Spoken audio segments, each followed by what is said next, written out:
So welcome to this latest online edition of the East Tennessee Multifamily Meetup. Tonight we are honored and super excited to have Dave Foster, the 1031 investor, with us.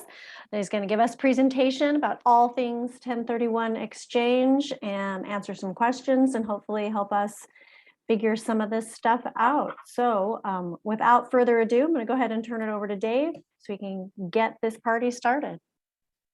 That's awesome. Thank you so much. It's great to be here with you guys tonight. I do have to take just a quick second, though, and lightly mock all of y'all's weather stuff. I'm in St. Petersburg, Florida, and let me tell you, the only weather alert we use is you don't start worrying until the Waffle House closes.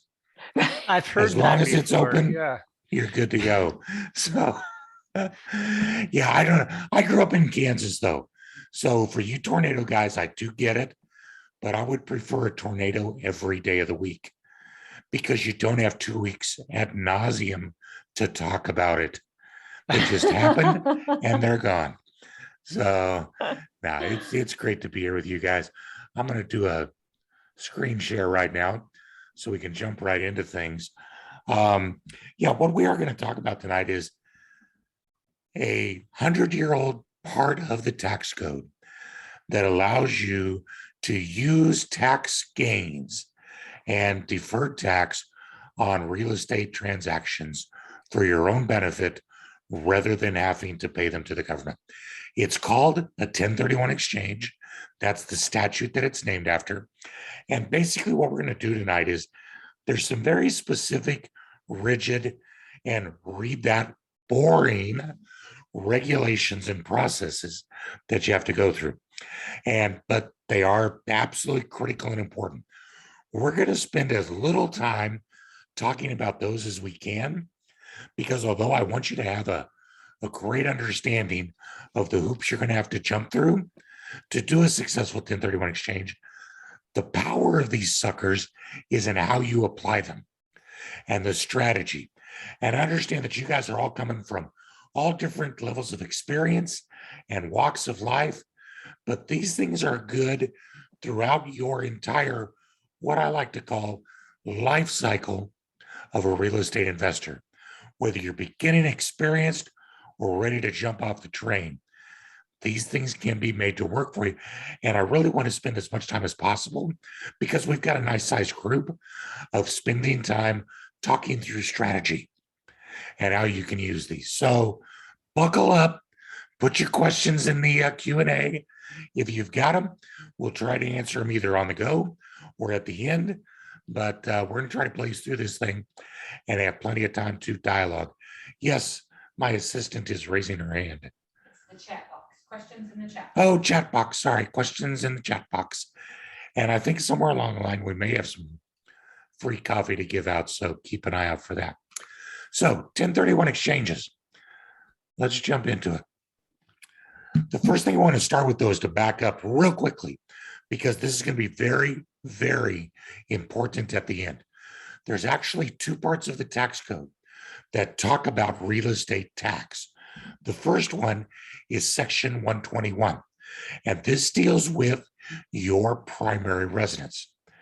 Now, a lot of people have a good understanding of it, but we'll just run through it real quickly.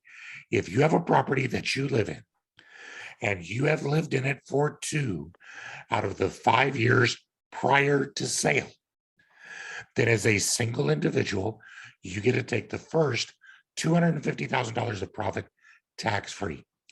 If you're married, you get to double that to $500,000. Now, that's not $500,000 of sale. That's the first $500,000 of profit tax-free. So it's got to be your primary residence.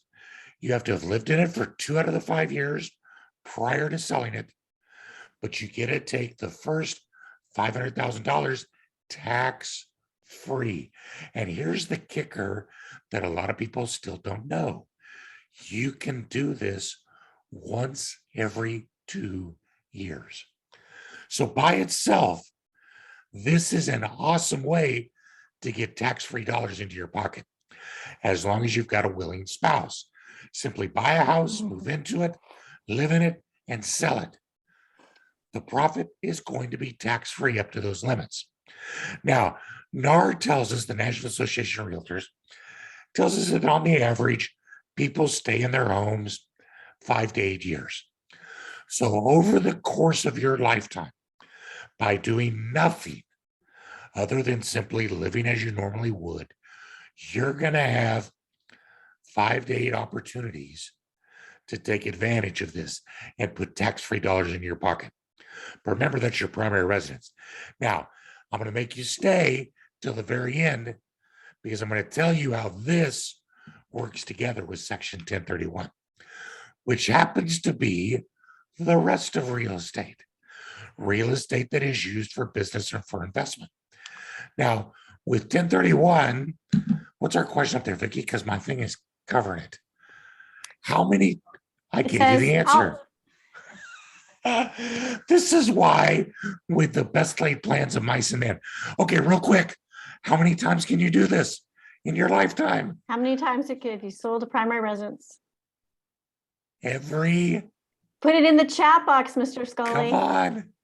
Every how many years? How many years? Every how many years? I'm going to answer. Yep, there we go. There you go. Did she answer two? I did Every 2 not years? answer it. Oh, I'm talking to my assistant like she can hear you, and she can't. She's just looking. We're starting out strong tonight, aren't we, guys? How many times can you take advantage? Nobody wants free coffee?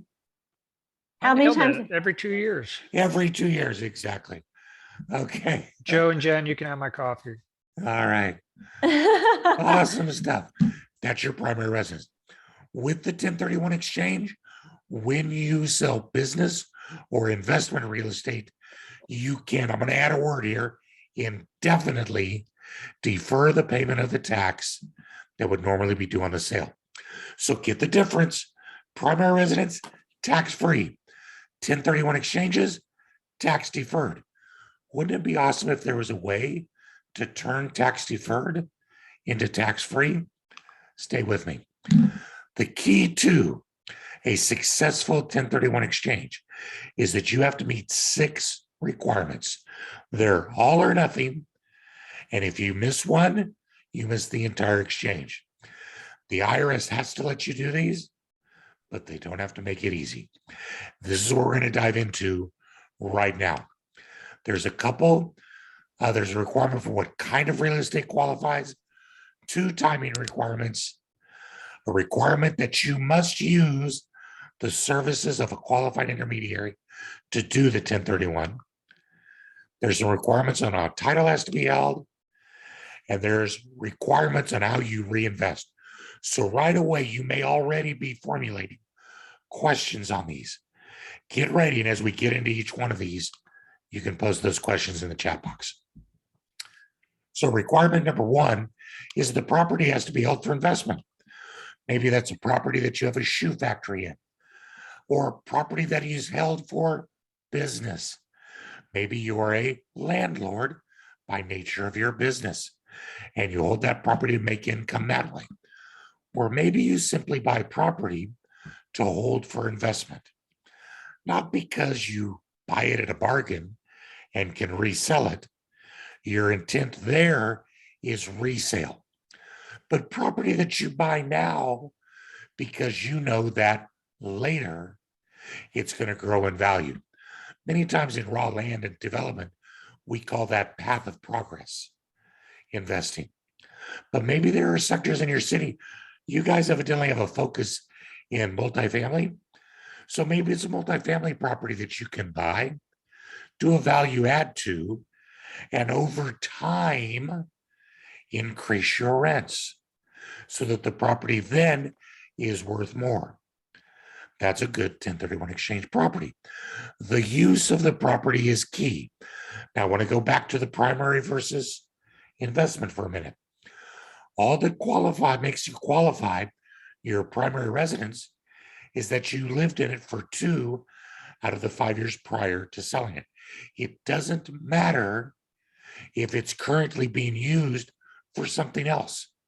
As long as you have lived in it for 2 out of the 5 years prior to selling it. With the 1031 exchange, the current use of the property when you sell it is what qualifies it.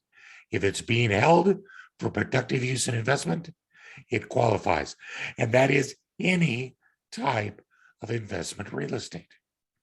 Single family to multifamily, multifamily to commercial, commercial to raw land. As long as it's being used for investment in one of these 3 areas, it qualifies for a 1031 exchange. Any kind of property you're holding for income or used to produce income can be exchanged for any other type. In the Q&A, I'm sorry, we're going to do this in the chat. It's covered up my question. Can you guys see that? Yep, it says, tell us if fix and flips qualify for 1031 exchanges. What a great question, It's a Kim. great question. Hema says, yes, they do. Greg says no. Jim says no. Craig says yes. No. Jim says yes. Craig says no. Emma says yes. And Emma says yes. So Joe let me says- back it up by asking you a question.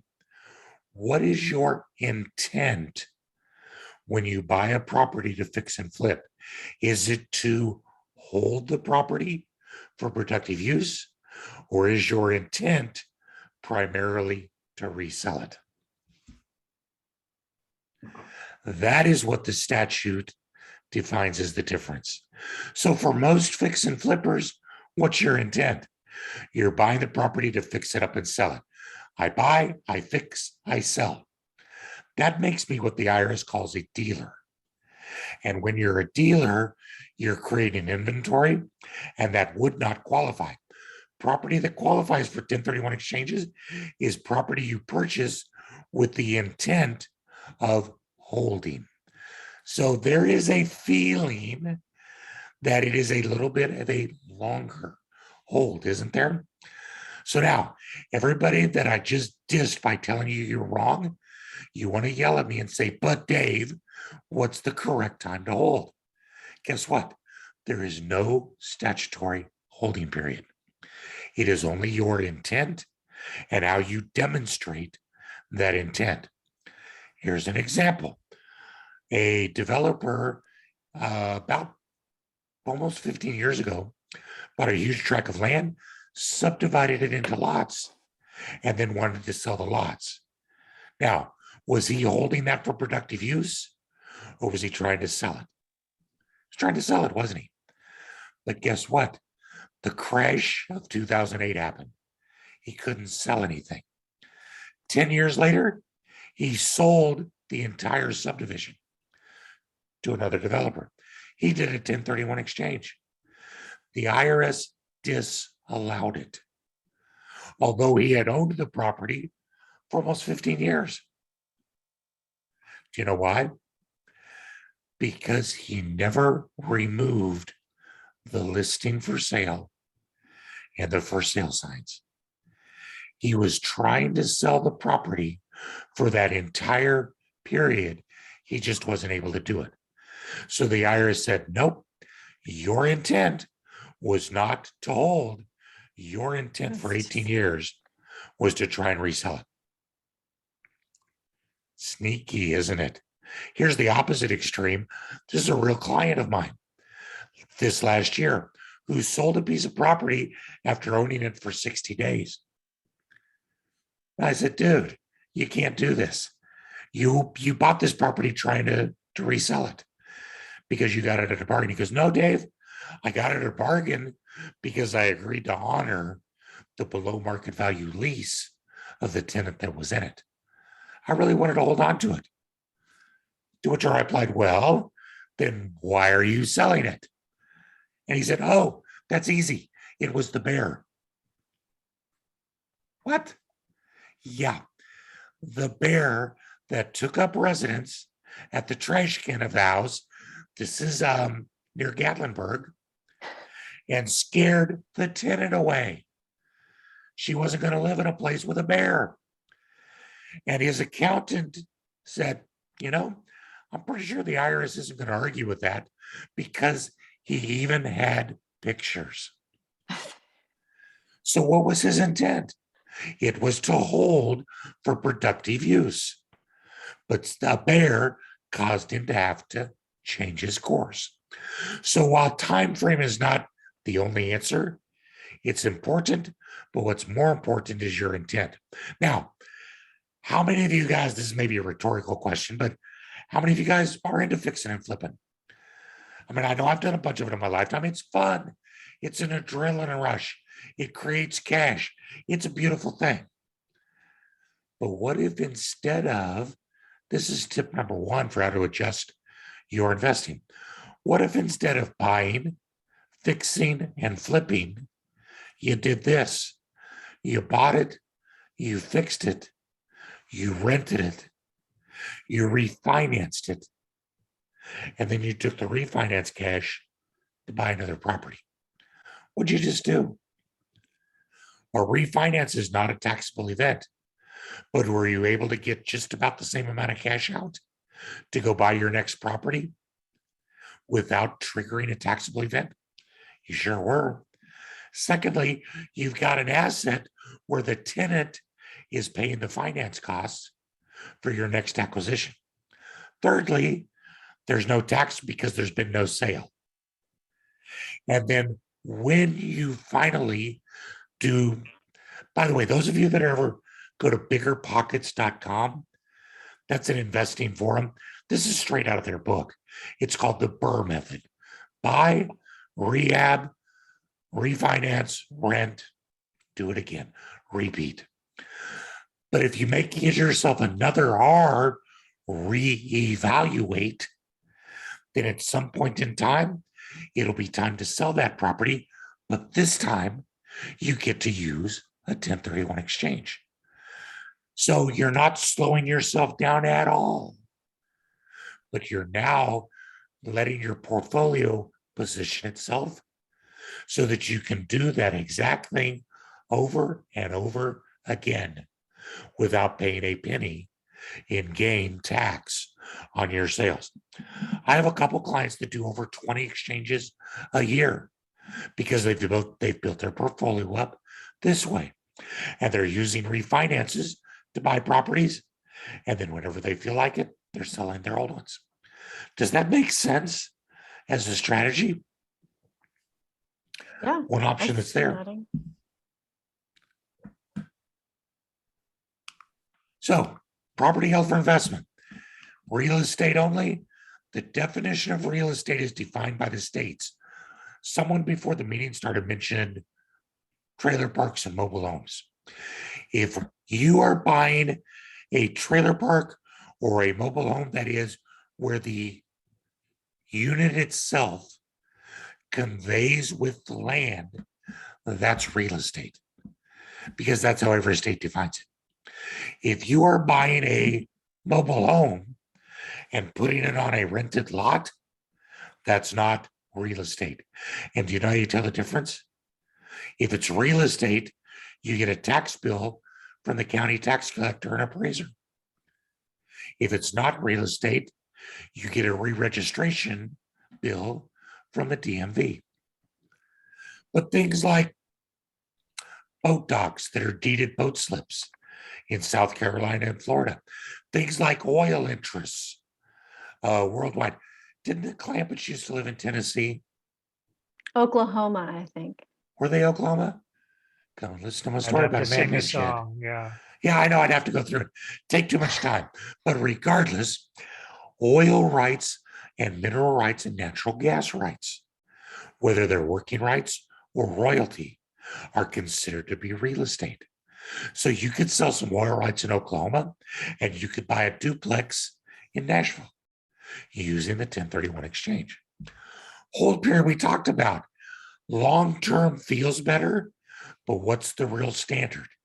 It's a 5-letter word that you have to be able to demonstrate your intent. It's also US for US and a couple US territories, Guam, the US Virgin Islands, not Puerto Rico. Ask me why Puerto Rico doesn't qualify, and I'll tell you I don't have a clue. But it has something to do with how the treaties were set up hundreds of years ago.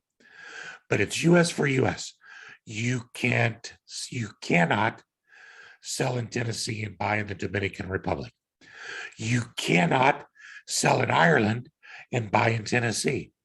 US for US, foreign for foreign.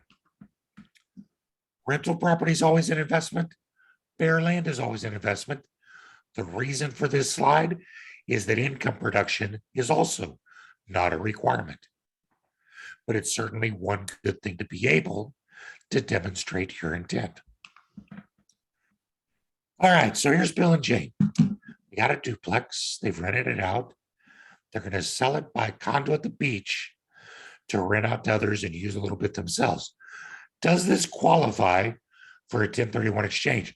I know we've got a coffee challenge coming up, so be the first to write it, because I'm scared if I hit forward, it's going to give you the answer, and I'm not going to give it to you. Do Greg they? got it first, but no, Kim says yes.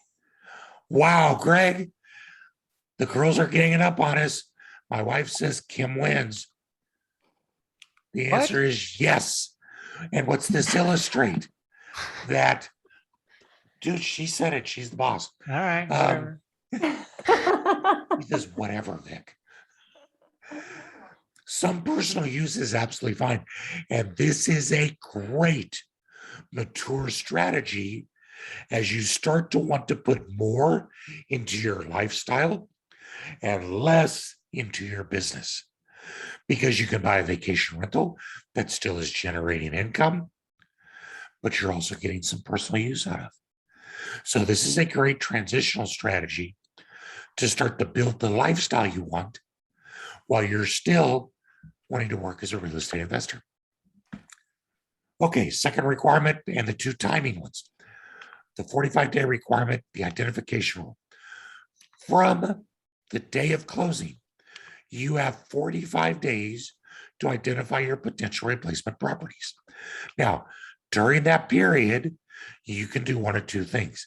Either you can actually take title to your replacement property, or you at least have to have provided a written list of your replacement properties.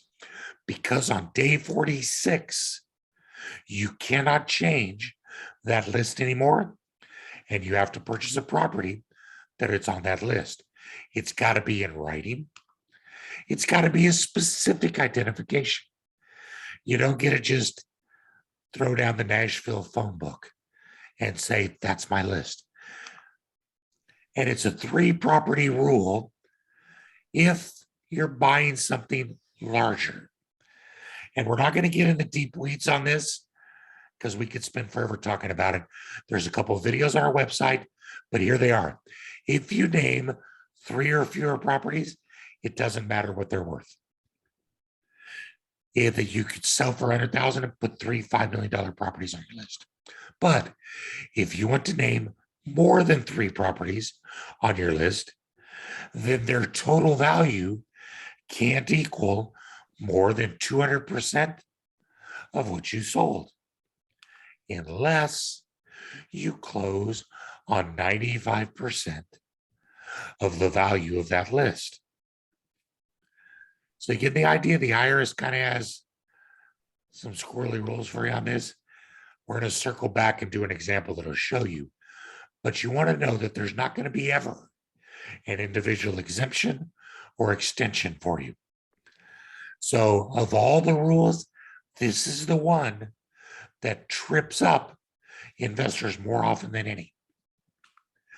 Let's take an example, and we've got some coffee on this one as well, and we'll see if we can revisit it. So Bill and Jane sell a rental for $100,000. They want to identify 2 or 3 replacements for $10 million each. Is that okay? Do we not have coffee on that one, Vic? The answer is yes. Why? Because their list is no more than 3. Sean wins. Sean? wins. All right, Sean gets coffee. So they can name as much as they wanted, right? Because the identification list was 3 or fewer. And there could now, do you see what's happening, Vic? Well, what happened was the question just came up after the answer, yeah. Which is kind of how Congress is operating these days, but nevertheless, ooh, assistant, can you plug this computer in before it dies? Yes, I can. Okay, she will get that. Sorry, gang. Are you seeing my computer about to die? All right, so here's example number 2. Bill and Jane sell that same property and they want to identify 4 replacement properties that are just little condominiums selling for $75,000 each. Is that okay? Who says yes? Who says no? And does anybody have any other answer? Gemma says no. Sean says yes. Jim says no. John says yes. Says no. Kim says no. Joe says no over the 200% rule. Correct, Joe. That's over the 200% rule. Nobody else has any other creative thinking for me? Sean says depending on the value of the original property, 200%. Ooh, Sean, you were really close because you said depending, but not the right reason why. Trick question, the answer is maybe. Did they break the 200% rule? Absolutely. But remember the 95%? As long as they close on 95% of the value of that list, they could still do it. How many properties do they have to actually purchase? All 4 of them. That wasn't very nice, was it? That wasn't That's very all right. nice, but it was very nice of Vicky to give, Hema is going to receive because she answered first no. Do you know why Vicky is so free with coffee? I'm going to let you guys in on this. She sends out these coffee cards to everybody. And when people don't open them because they think they're spam, they come back and she takes them. And she and my son split them. So she's banking on free coffee from you guys. All right, here we go. That's the 45-day rule. So running at the same time, the IRS requires that the entire exchange period is 180 days. So again, day 1 is the closing, the closing of your sale is day 1 for your 180-day period. And by default, the purchase has to be 1 or more of the properties on the 45-day list. If you close during the 45-day period, then at the end of day 45, that's your list. If you close after day 45, it's got to be identified on that list. Again, no exceptions and no extensions individually. Sometimes there's a hurricane extension, a wildfire. There was a COVID extension. But guys, these are great things to hope for. Okay, sort of great things to hope for. Don't plan on them. But crap. All right, somebody tell me, what's one of the extensions that we got? I'm telling you, we got this thing all checked up, Yeah, and was you there? guys are the benefactors. Yes, COVID gave us an extension. You get coffee. Do you get the idea? We don't care. We just love to give coffee. I'm like Buddy the Elf, world's best coffee. But there's a catch on this one, guys. It's not exactly 180 days. It's the lesser of 180 days, or whenever you have to file your next tax filing. So if you close on a property, say November or December of this year, you actually are going to have less than 180 days. But the answer is simply file an extension. And you'll always get a full 180 days. But I use this to illustrate that there is no penalty for starting at 1031 and not completing it. It will always be done before you have to file your next tax return. So if you start it and don't get it complete, your taxes are just filed as if it never happened. If you manage to get it done, then after that, you file your taxes and your accountant files the form 8824, and that reports the 1031 exchange. But there is no penalty other than just paying the tax if you're unable to complete an exchange. Okay, as you can tell from the last couple of rules, This thing is a quagmire of minutia, and you need a guide to go through it with you. Bless their hearts, the IRS actually requires that guide.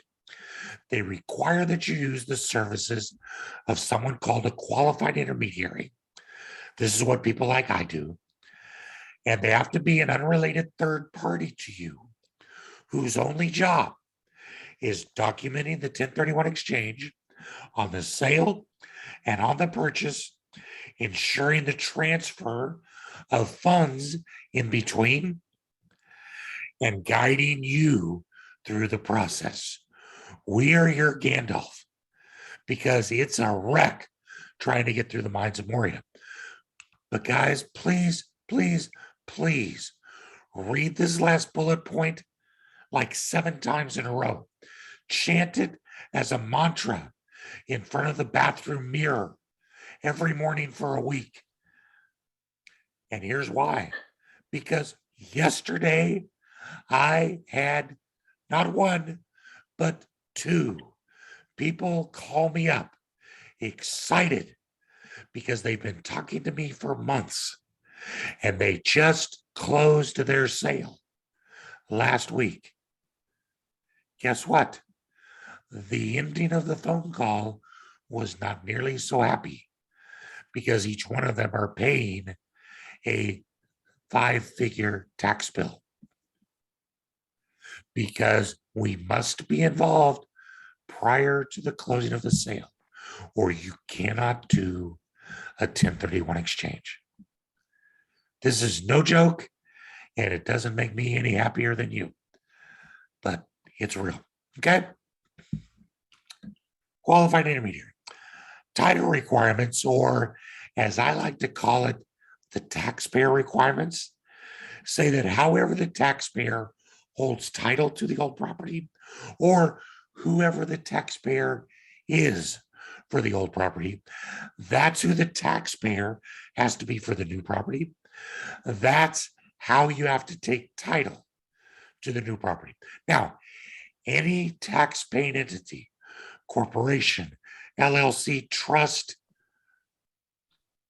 partnership, individual can do a 1031 exchange, but we have to match the taxpayer between the old property and the new property in order for the 1031 to be valid. And the way that you do that is you simply find the tax return that is reporting the activity of the old property. The new property has to be reported on the exact same tax return. So if a husband and wife file a joint tax return and they sell a property, but the husband was the only one on the deed, guess what? They can actually take title to the new property as the husband, or as the wife, or as the husband and wife together. Because in all of those instances, where is that new property still going to be reported? On their joint tax return. So it doesn't change.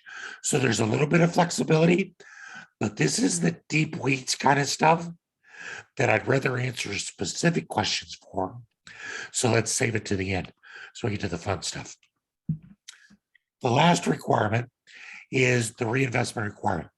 And in order to defer all tax, you need to do 2 things. First, you must reinvest all of the cash proceeds from the sale. Secondly, you must purchase a property at least equal to or greater in value than what was sold. Now, there's a quick and down and dirty way to figure this out real easily. If you simply take the amount of cash that goes into your exchange account and add to that the amount of mortgage that was paid off, that's going to equal your reinvestment target, because your reinvestment target is the exact same amount as your net sales price. So the net sales price is what? That's on your settlement statement. You got your contract price. Let's say that was 320,000. So 320,000, and there was $20,000 of closing costs and commissions. What's your net sale? 300,000. Now there was a mortgage paid off of $100,000. So you're left in your exchange account with $200,000 of cash. So according to the net sale, you would need to use $200,000 of cash to purchase $300,000 in real estate. Does that make sense? But whether you use the net sales price or cash plus debt relief, you're going to get to the same amount. You have to use $200,000 to purchase at least $300,000 in real estate. Now, tips and tricks. It doesn't have to be one for one, and we're going to talk about that in a minute. And you don't have to allocate your proceeds in any specific way. So you could take $150,000 of that cash and go buy one replacement property, and then use the other $50,000 on a down payment for a $200,000 piece of property. At the end of the day, did you buy at least $300,000? Yes. Did you use all of your proceeds? Yes. But what else did you do? You just did what I call rat holing. You took some chips off the table. You've now got a free and clear property that lost a lot of its risk, didn't it? But meanwhile, you're also still have a property that is enjoying leverage and the extra return that you get from that. So that can be a great strategy. Now, a lot of people will say, okay, Dave, I put $20,000 down on that property. I want to take that back because that's not taxable, right? That's my original capital. And my answer is, yeah, you're absolutely right. But here's the problem. When you purchase less than you sell and you're doing a 1031 exchange, the rules are different. So whether you purchase less than you sell or whether you take cash, if you're doing a 1031 exchange, the IRS always says that you're taking profit first. Now, your response may be, that sucks. And I agree with you, but that's the IRS. So you want to say, and I would too, that I'm taking out my original capital.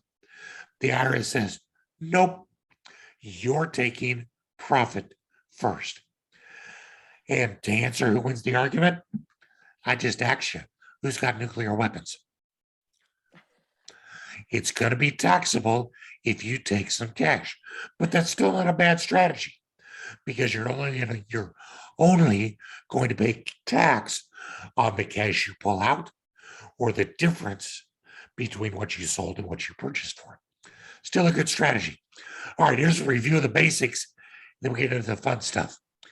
But first, remember what I am asking you to recite in front of the mirror? Can I help you if you call me after you close your sale? Come on, everybody. Don't let Greg win again. I already won. I can't win again. I Come know, on, darn Vicky and those everybody. rule modifications. Look. We have a new winner. Yay! No, no, and no. Woohoo! Correct. Oh, good All right. job. Property that qualifies for the 1031 is held for investment. You've got the 45-day identification rule. You've got the 180-day exchange period. You've got to use the services of someone like me called a qualified intermediary. There are the taxpayer or title requirements. And if you want to defer all tax, you've got to purchase equal or up. Do you guys get a sense kind of how technical this is? Okay, so if you need to, pour a cup of coffee over your head, slap yourself on the face, kick your dog and let it bite you, but let's wake up because this is where it gets fun. How do I use these throughout my real estate career? The first way is, and you guys are all multifamily investors, consolidation exchanges. Remember, it doesn't matter how many properties. So why don't you sell 5 $100,000 small single families and combine those in a short time frame to purchase one $500,000 multifamily property? The bar to get in buying a small property is so much easier that a lot of people get stuck in the mud waiting to get enough to become multifamily investors. But if you simply buy a single family at a time over the course of a couple of years, all of a sudden you got 4 or 5. And now you can sell those and consolidate into one larger property.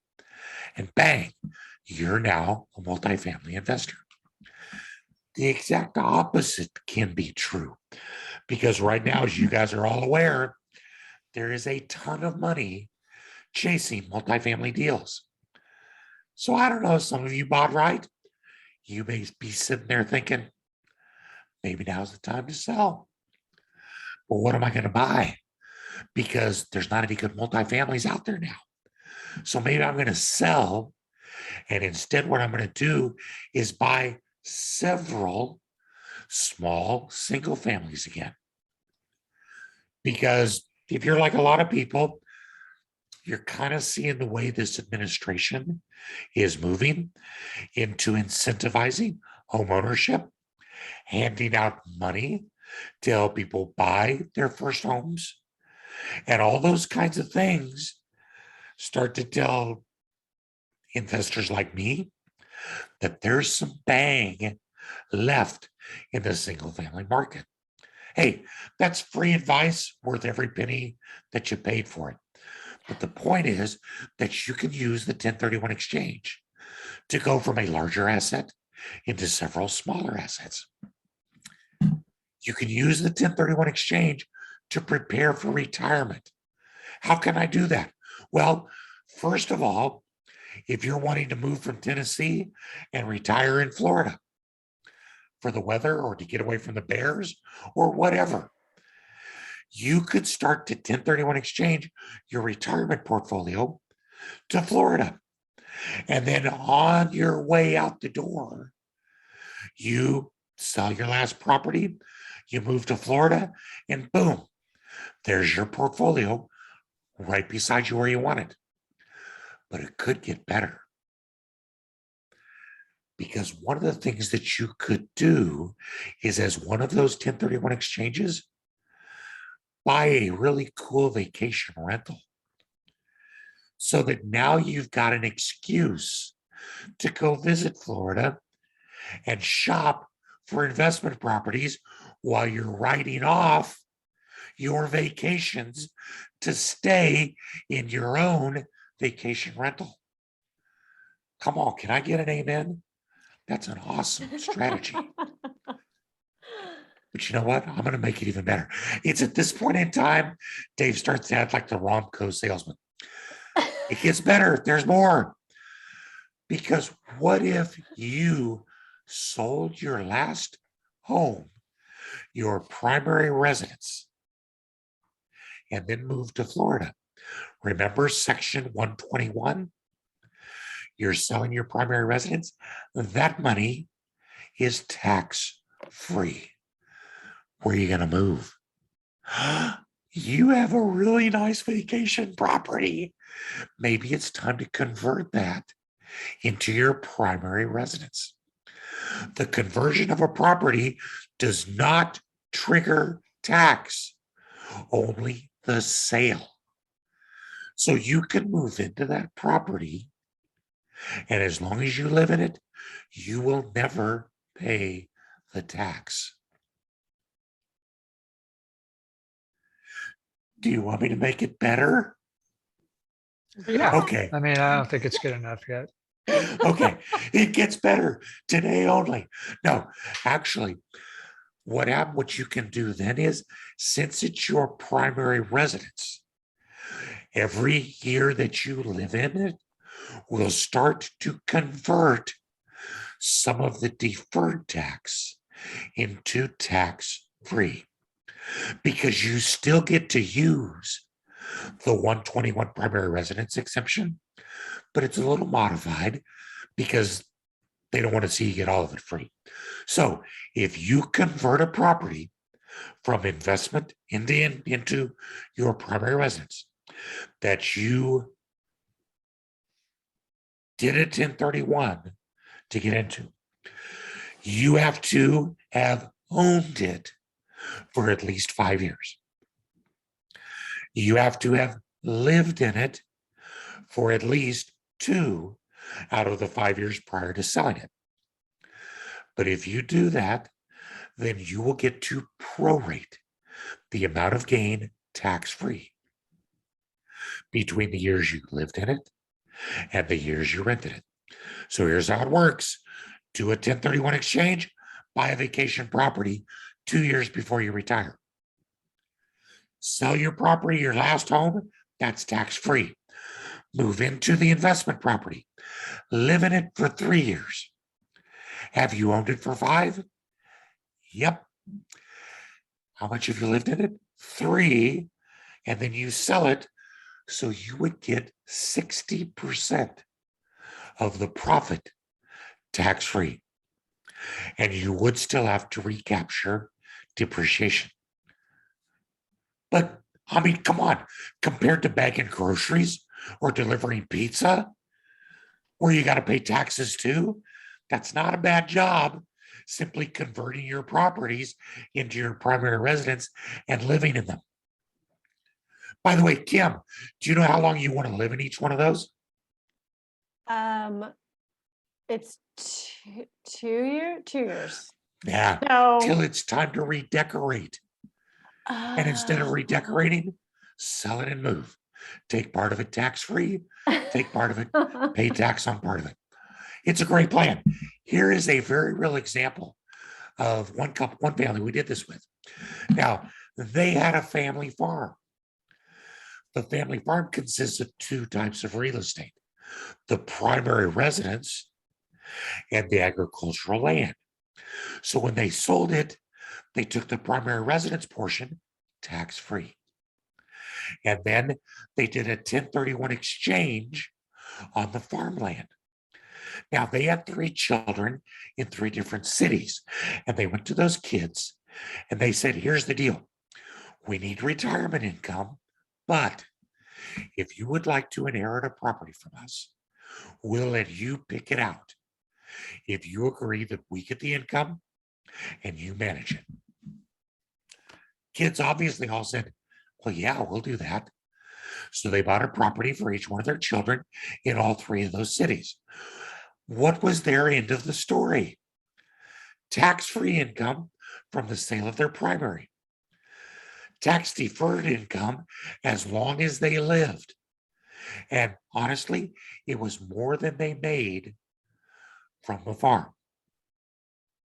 Motivated management because the kids knew they were going to inherit. They just had to keep the property up nicely.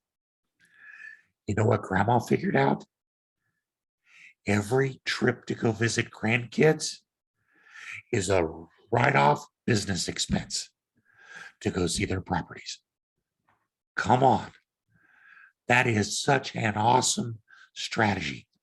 And what it illustrates is, and what we can leave with before we go into some Q&As, is the 4 Ds of 1031 investing.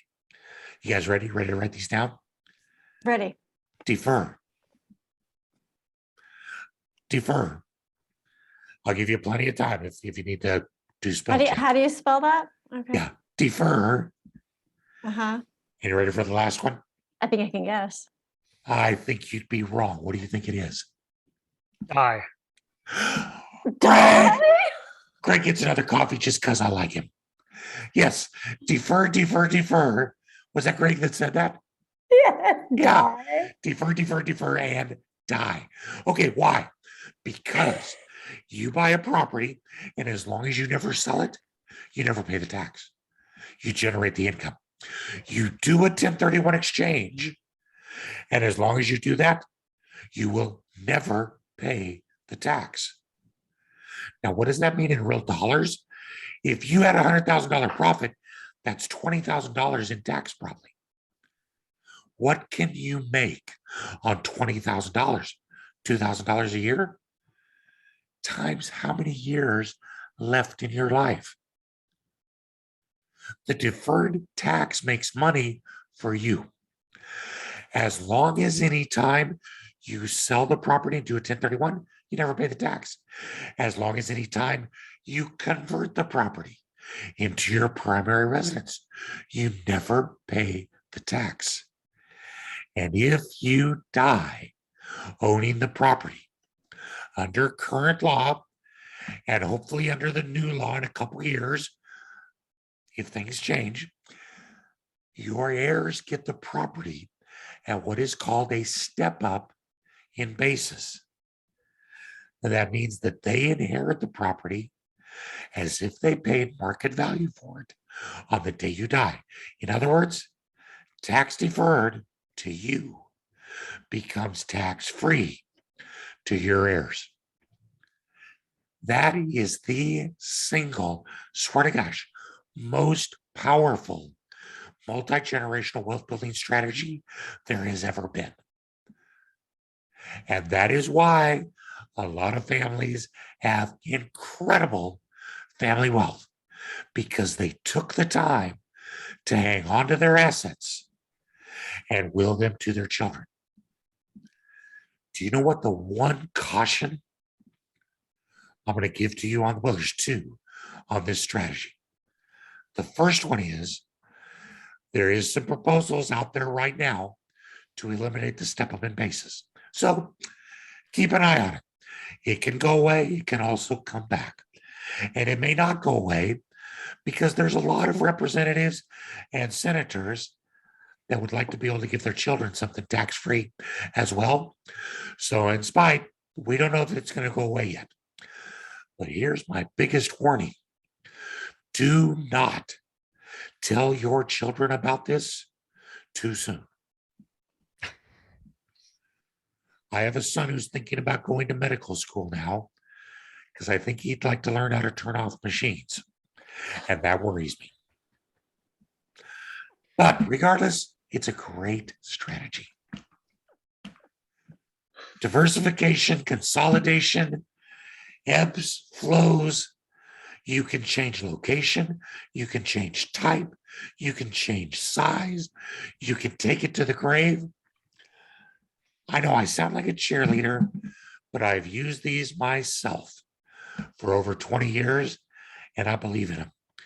My wife and I, over 22 years, turned rental real estate in Colorado to a portfolio in Connecticut, to a portfolio in Florida, to a free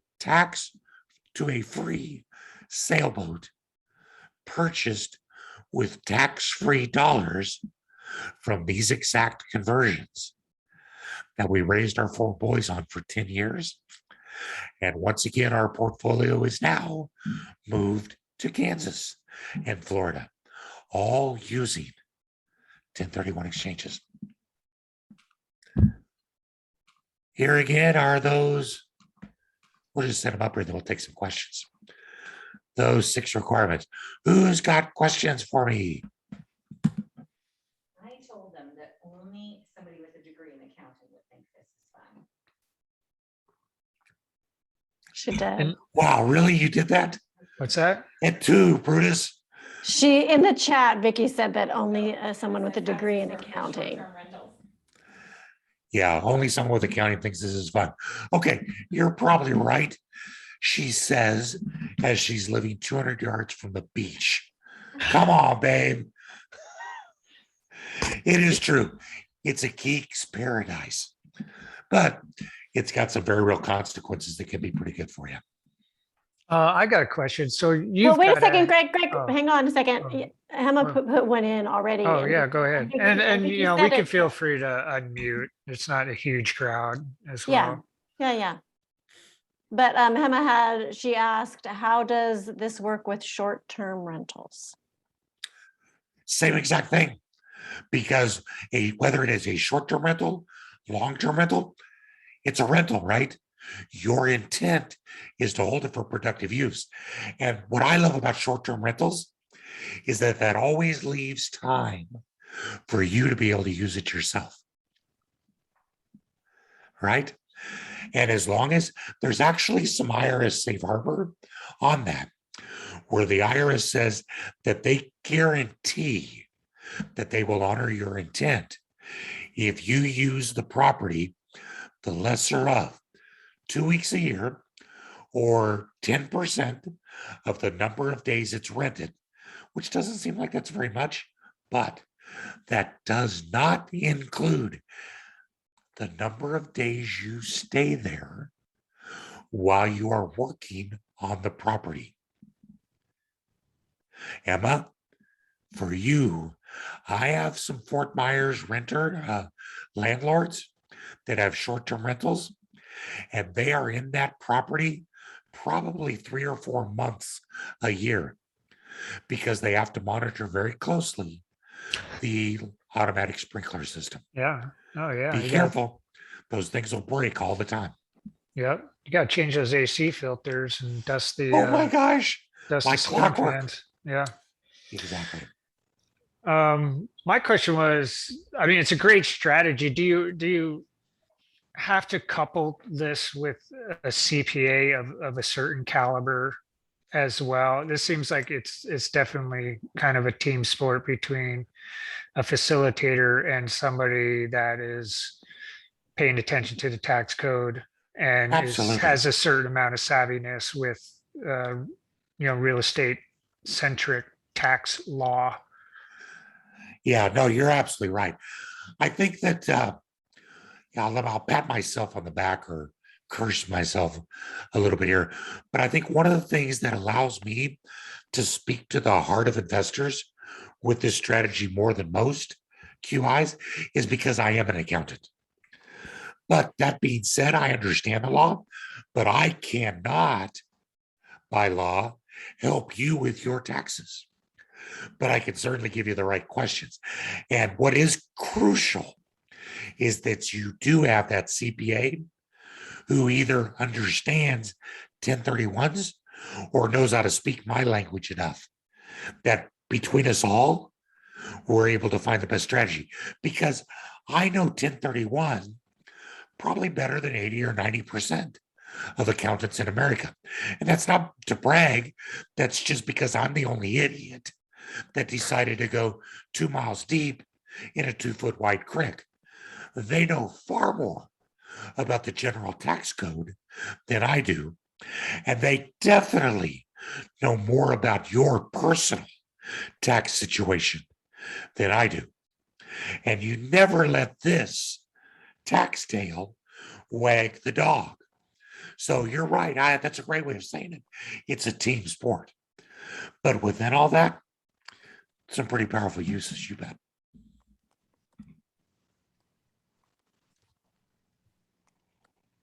We'll open it up to the floor because I will ask more questions if nobody else does. Hey, Dave, question for you. What are some of the costs associated with doing a 1031? As a general span, well, actually not. I'm writing my ticket for this. Between $850 and $2,000 is where a garden variety exchange is going to run you. We're at the lower end of that. And that's typically it.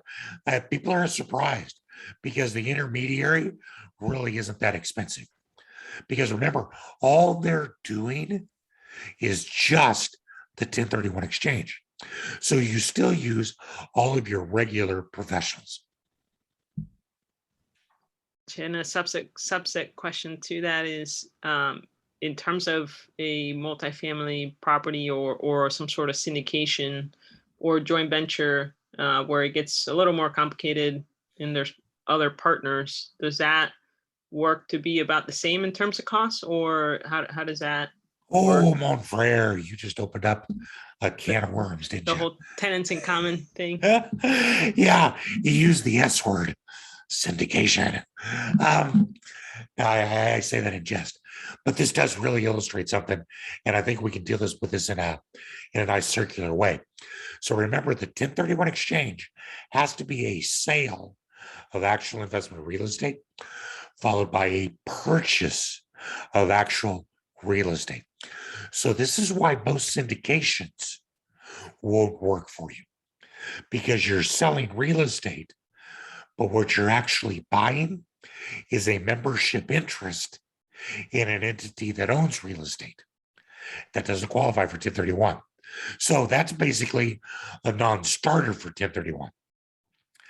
Now, you also did mention the magic words or initials, TIC, tenant in common. If a syndicator is able to sell to you a portion of the real estate itself, then absolutely that qualifies for 1031 because you're selling investment real estate and you're buying investment real estate. Does that make sense? It does, not in a how would it be structured with all the LLCs way, but conceptually, yes. Conceptually, yes, right. So now, from a 1031 perspective, notice that all you're doing is selling a piece of real estate and buying a piece of real estate.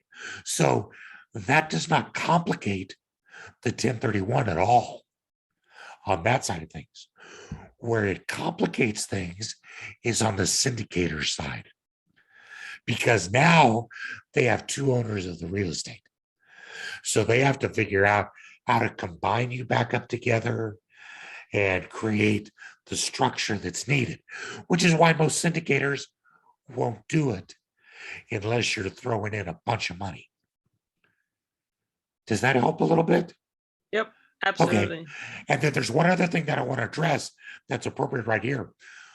If you end up in an LLC that has multiple members, so maybe you sell a piece of real estate and you want to go into let's just call it a 3-person syndication, and that's an LLC, and they're willing to sell to you a third of the real estate, then after that is over, working with your accountant, you can contribute that property back into the LLC in exchange for a membership interest. So you're able to do the 1031, but after a period of time, you just put the property into the LLC with the other 2 members, didn't you?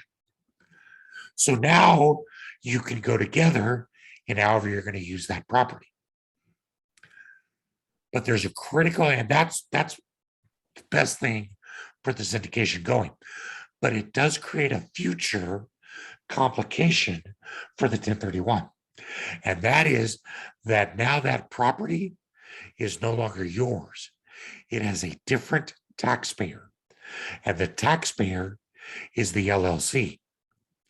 So the LLC can do a 1031 exchange, but not you individually, unless the LLC, with the assistance of your accountant, decides to dissolve the LLC and distribute the property to the individual members. Now you own real estate again, don't you?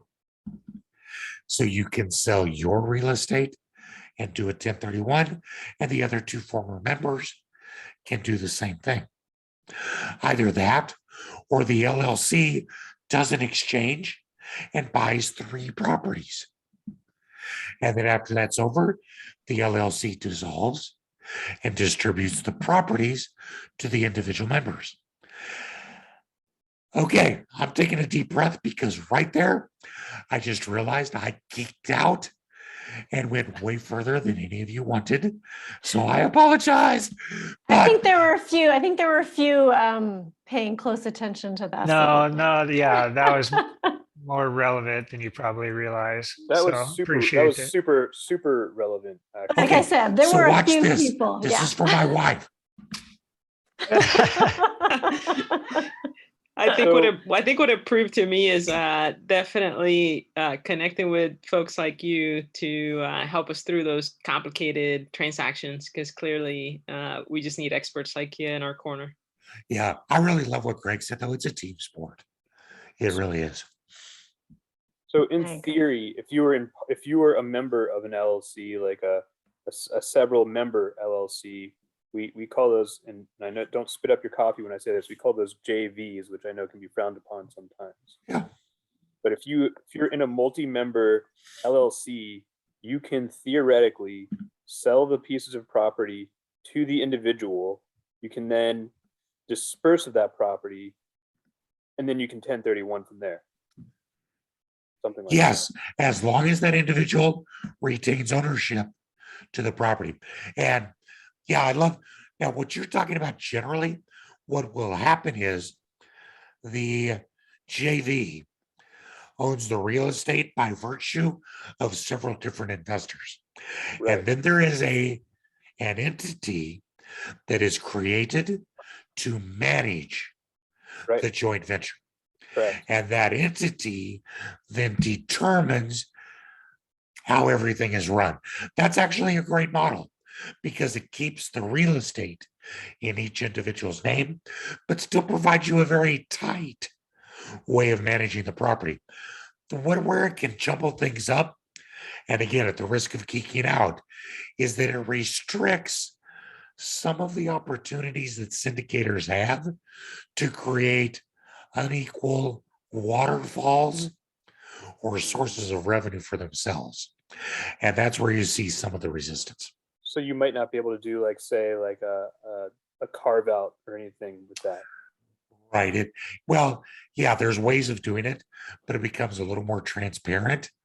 And honestly, I guess I would just tell you this is due diligence 101. They like to hide that stuff. So you want to find out where the carve outs are.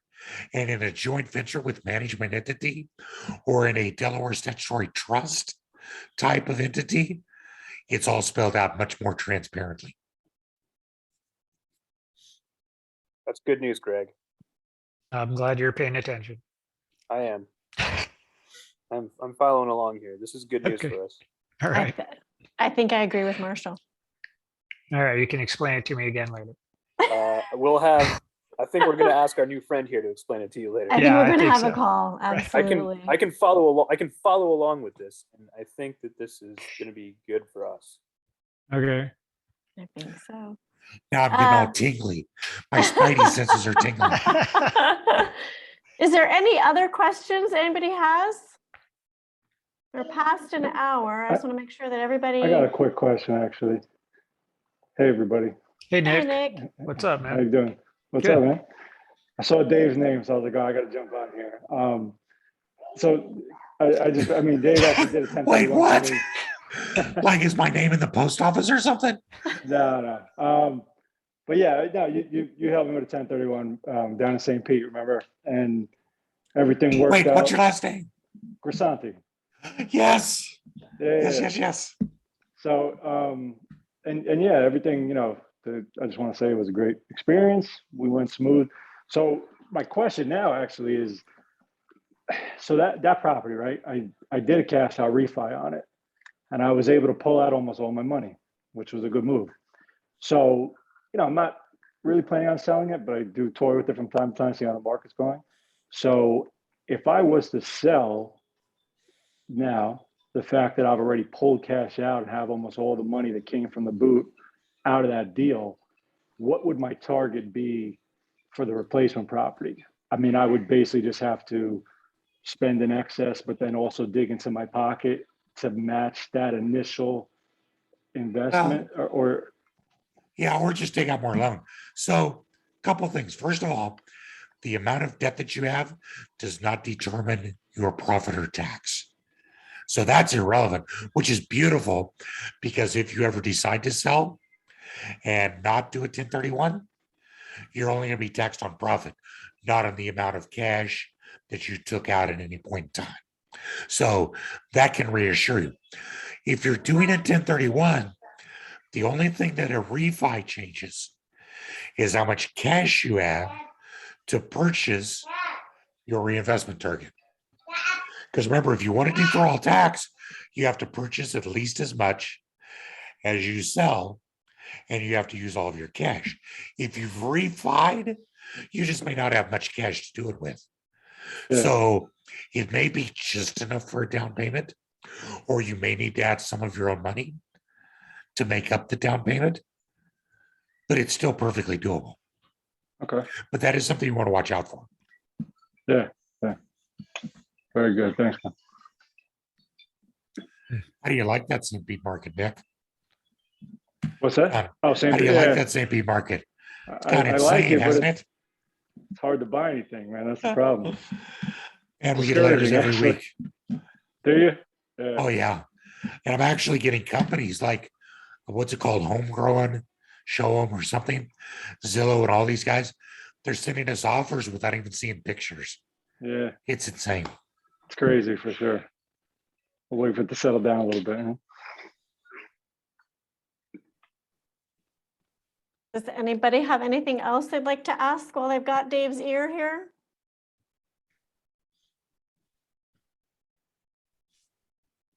I Going don't think so. once? Yeah, we're 15 minutes over. We're 15 so be minutes respectful over. of his time. Oh, look at this. Absolutely.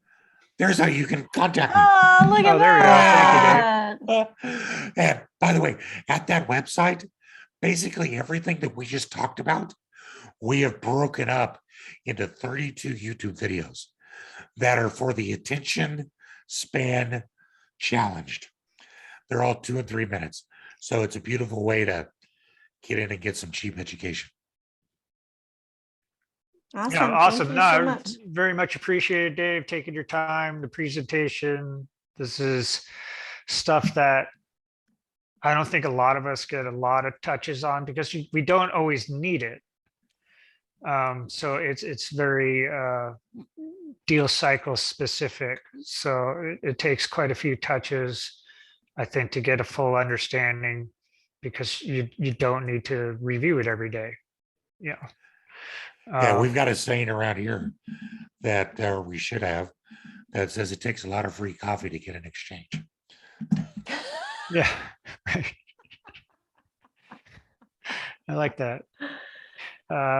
So yeah, thank you very much. Yes, thank Again, for your you. time. Thank you for Vicky for handling the chat questions. I think we got them all while you were speaking. So Happy now. Absolutely.